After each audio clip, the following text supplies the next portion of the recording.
नमस्कार, आप देख रहे हैं द हिंद 24 न्यूज और मैं हूं आपके साथ साक्षी निर्वाण। आइए नजर डालते हैं आज की कुछ खास खबरों पर। भारतीय किसान संघ द्वारा बनासकांठा जिले के कांकरेज और ओगढ़ तालुकाओं में बेमौसम बारिश से हुए नुकसान को लेकर एक याचिका दायर की गई है।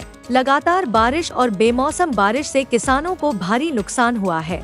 किसानों ने बाजरा, ज्वार, मूंगफली, दालों और रबी फसलों को हुए नुकसान के मुआवजे की मांग करते हुए कांकरेज मामलतदार के समक्ष एक याचिका दायर की है। बड़ी संख्या में किसान मामलतदार के कार्यालय पहुंचे और एक याचिका दायर की। घटनास्थल का तुरंत सर्वेक्षण कर मुआवजा देने की मांग की गई। पटेल मोहनसिंहभाई गगदासभाई रतनगढ़ मैं लगभग 25 वीघाમાં વાવેતર કરેલું છે મગફળીનું। એની અંદર એક કટાનો ભાવ છે 2850 રૂપિયા અને ખાતર છે 1400 રૂપિયાની થેલી। એ પ્રમાણે મેં લગભગ આમાં એક વીઘે 4 કટા આવે છે અને એક થેલી યુરિયા અને એક થેલી DAP આવે, ફરતી આવે। આમાં કરીને લગભગ 15,000 રૂપિયા મારો ખર્ચ થાય છે એક વીઘાની અંદર। તો આમાંથી મારું નામ પટેલ પ્રકાશભાઈ વાઘાભાઈ રતનગઢ। તો મેં મગફળી વાવેલી હતી લગભગ 20 વીઘામાં અને ખાતર બિયારણ અને એ બધું મેં બેંકમાં ધિરાણ કરી અને લાવીને વાવેલું હતું અને મારે વરસાદને કારણે મગફળી બહુ બગડી ગઈ છે। કોઈ હાજું રહ્યું નહીં કશું કોઈ રીતે। હવે આપણે તો ભગવાનને પ્રાર્થના કરે છે કે એ કુદરતી ખુશું કરે। હવે ને એમાં એવું છે કે હવે આ લેણું છે કે ભરવું કેવી રીતે અમારે અને જીવવું કેવી રીતે આ મગફળી ઉપર તાતી। મારું નામ ભગવાનભાઈ માનસિંહભાઈ, ગામ ખોડાનો હું વતની છું। મારે પણ મગફળીનું વાવેતર કરેલું છે અને અત્યારે વરસાદ આવતો બધા પાથરા ઠાથરા બધું હળી ગયું છે।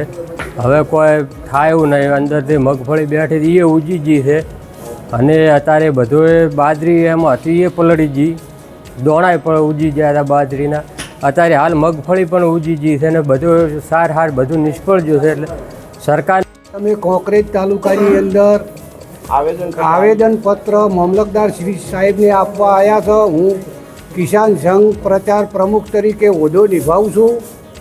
મારી સરકારને નમ્ર વિનંતી છે કે આ વર્ષે ખેડૂતોને બહુ કાઠું છે। ઉનાળુ પાક નિષ્ફળ ગયો, ચોમાસું પાક નિષ્ફળ ગયો, ખેડૂતની કોઈ પરિસ્થિતિ। આજ રોજ અમે ભારતીય કિસાન સંઘ તાલુકા કિસાન સંઘ તરફથી મંત્રી તરીકે અમે બધા ખેડૂતોને આવેદનપત્ર આપવા આવ્યા છે કે ખેડૂતોને ઉનાળુ આખું ફેલ ગયું, બાજરી ફેલતી, સાર ફેલતી, એક પણ પશુને નોખવા કોઈ અનાજ કોઈ રાખ્યું નથી। ઉપરતા પર પાડું સ્વભાવ આખું ફેલ્યું, મોંઘા બિયારણું ખાતરું લાયા, ખેડૂત પાસે કોઈ નથી। ખેડૂત રાતાપોણી રોવે છે અત્યારે અને કોઈ ખેડૂતોની પરિસ્થિતિ જો સરકાર સહાય કરે તો આવતી બીજી છે ખેડૂત લઈ શકે છે કે કોઈ ખેડૂતોની પરિસ્થિતિ નથી। આ તો અમારી વિરોધી સરકારની છે કે સર્વે કરાવી કહો મીડિયાવાળા બધે કિસાન સંઘ કોંકરેજ અમે આવેદનપત્ર એમ આલા છે કે ઉનાળુ અમારે જે બાજરી અને મગફળી જે પાકો હતા ઉનાળુ એ ચોમાસું વહેલું થતા એ પણ પાક નિષ્ફળ ગયો હતો। ત્યારે મારા કોંકરેજ તાલુકાને એક પણ ખેડૂતને કોઈ સહાય મળી નથી અને આજ ખળામાં આવેલો મોઢામાં આવેલો કોળિયો કુદરતી છીનવી લીધો છે। તો સરકારને મારી નમ્ર અરજ છે, अपील છે કે મારા દરેક ખેડૂતને કોંકરેજ તાલુકાને देखते रहिए द हिंद 24 न्यूज।